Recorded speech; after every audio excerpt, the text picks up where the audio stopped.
Morning men, starboard 10, the buffer. Bit of a nautical one this morning.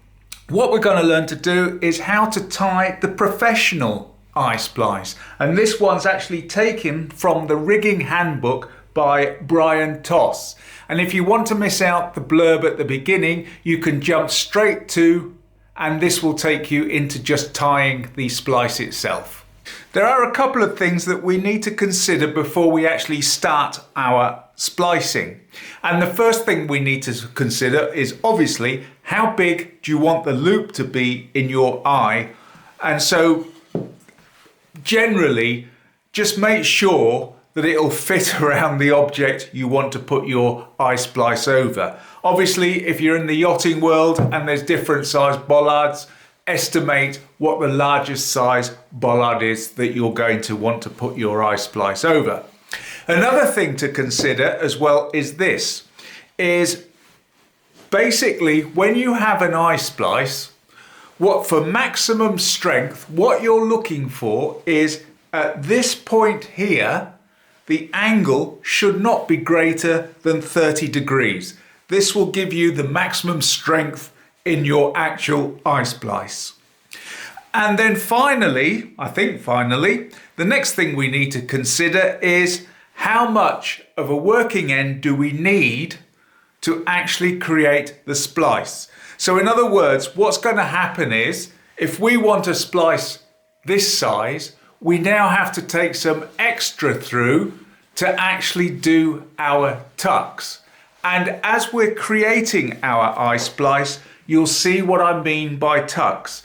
And a general rule of thumb is that if you have a natural fiber rope like this one, we will do 3 tucks. And if you have a synthetic slippery rope, you will do a minimum of 5 tucks. So there you go.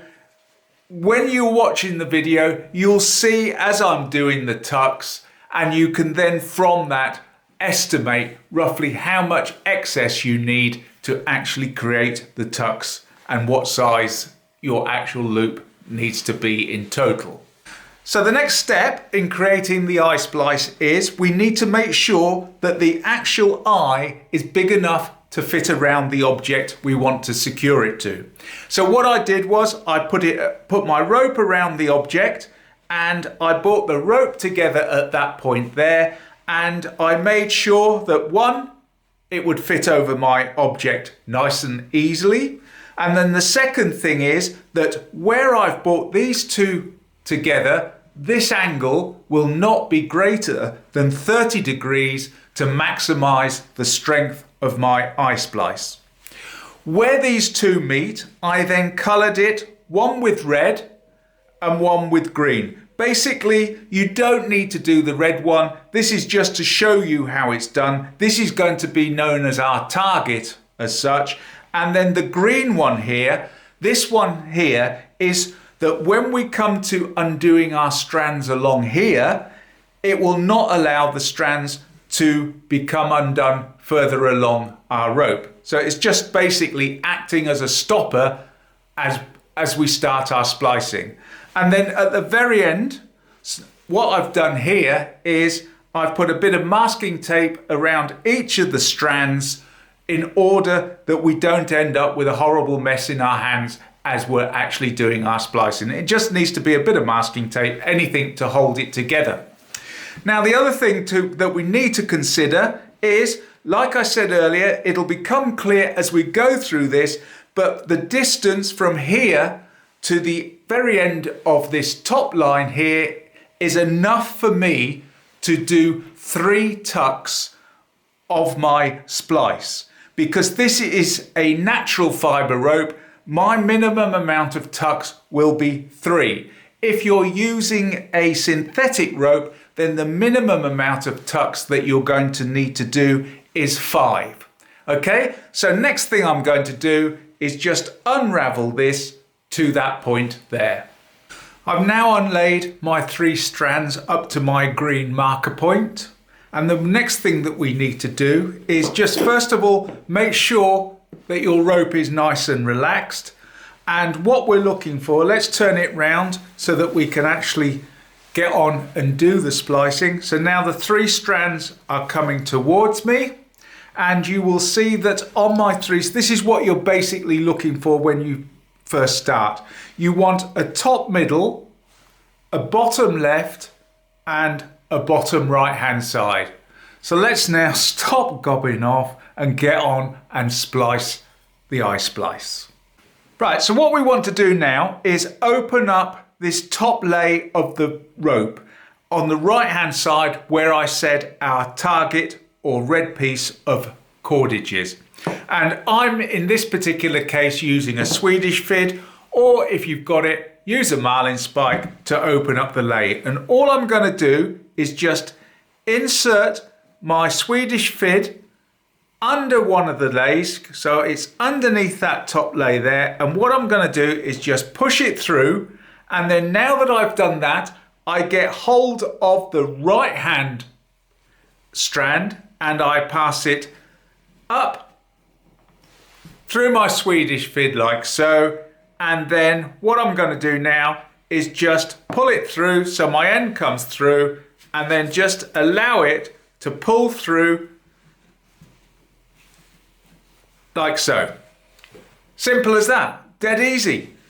And what you're looking for is, as you're pulling it through, you're looking for more of a ribbon. So don't be, this totally goes against the grain. Being a decorative knotter, I always like to make things up nice and tight and neat. But if you end up with a ribbon of cordage, that is perfectly fine, because the ribbon will give you less bulk than if you're actually twisting it. So now that we've done that, we have pulled the strand through, we've pulled it through nice and tightly so the top of our eye splice is together now. And so the next thing I'm going to do is just roll it over slightly, and you can see here it's coming out over one. And what we want to do now is go to the next one. So the next one along, we punch a hole in that strand there, and then take that one again and pass it through at that point there, pass it through, pull it through, and then pull it up nice and tight. And there you have it. You can see now here, what we've done is we have gone under this one, over this one, and then under this one here. And now that is basically the first tuck has been completed. So if I turn this back up the way it should be, the next thing that we want to do is we want to take our middle one. So this is our middle one here, and the middle one, it's now going to pass underneath the one that this went over. So the first one went over this one, so we're going to go dive down, make a gap, and then take our middle strand and pass that through, and then bring it through, and there we have it. We've now done our next strand, and just go around, pull them up tight as you're going along, because you want to make this as nice and tight as possible. And so we've now done our first 2 strands, and it just leaves us now to do the final strand. And so the final strand is this left hand one here. But what we're going to do now is we're going to turn our work over.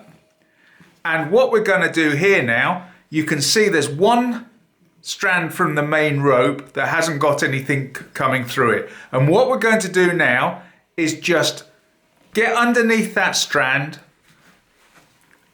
with our Swedish fid or your marlin spike. And then we take this one and we bring it over that strand and then pass it underneath, and then just pull it through nice and gently, then pull it up nice and tight, dress it smartly, and there we have it.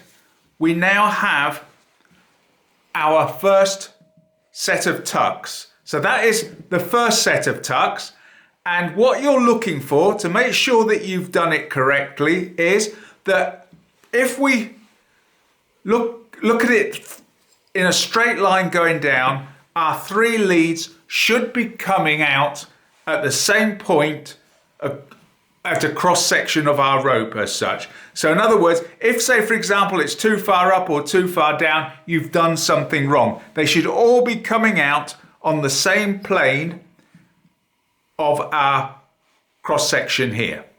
So now that we've done that, that was the hard bit. This next bit is easy. Just make sure, always go round, make sure it's nice and tight. And then the next thing, what we're doing now is we're going to do another set of tucks. But when we do our second set of tucks, what we're looking to do is, you can see it's coming out here and there's a strand underneath it. What we're doing is we're going to go over that strand and then down through the next one. So you're basically weaving over and under. So take it down, pull it through, get the kink out of it. A little kink has formed in there, and there we have it. We've now done a second tuck for that strand. What we do now is go around to the next strand, and you can see now there's two strands higher and there's one lower. So I'm going to take this one here, the top left one, and it's going to go over that one and then underneath this strand here. So basically just push it through your Swedish fid, drag it through, and there we have it. We've now done another tuck. And then finally, when we look at this one here, just pull it up tight, that's it. So this one here, it's going to go over that one and under this one here. So punch a hole through so that it goes. So we're now going over this one, under this one. Pass your cordage through. Sometimes it's a bit tight. Pass it through. There we have it. And we've now done two tucks, two complete tucks on our rope. Now that we've done two tucks, we're just going to go and do exactly the same again. We're going to do our third set of tucks. So it doesn't matter which one you choose. Basically, I'm going to choose this one here. So it's going to go over this one. So it has to weave underneath that one there. So pass it underneath, pull it through.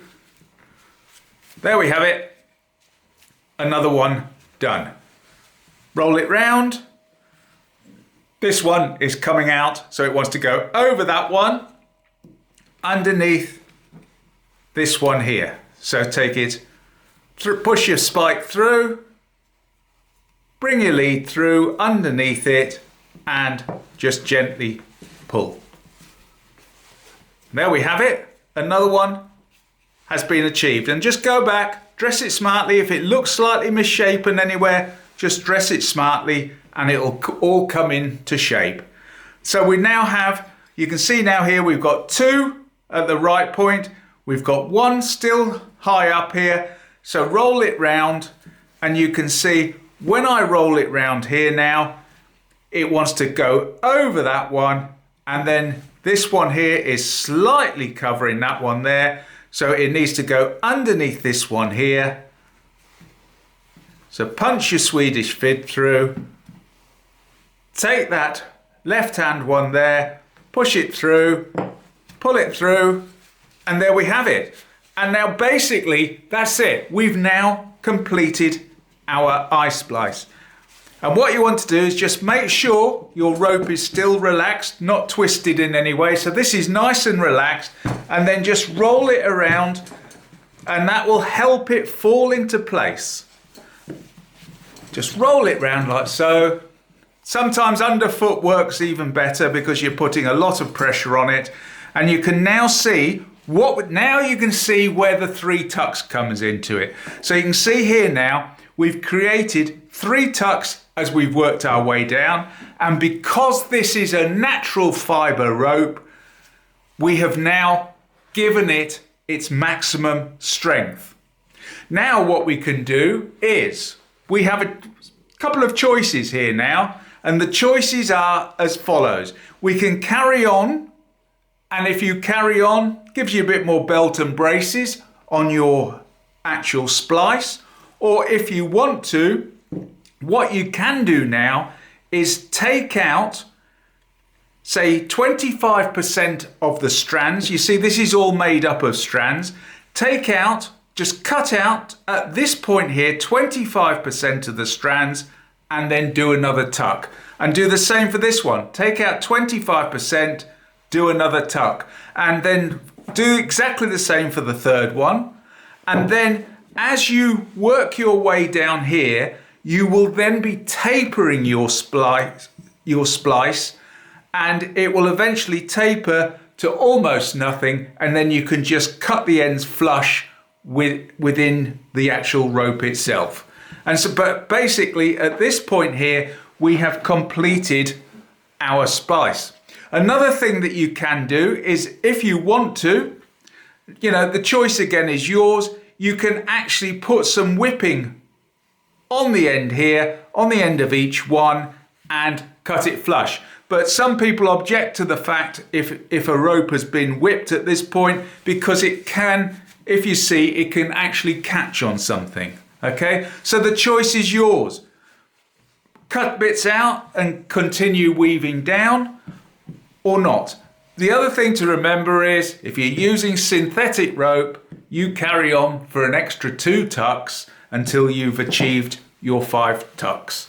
Okay, and so that basically is how to do a professional eye splice, the Brion Toss method. The forward heads are out of bounds until further notice due to cleaning.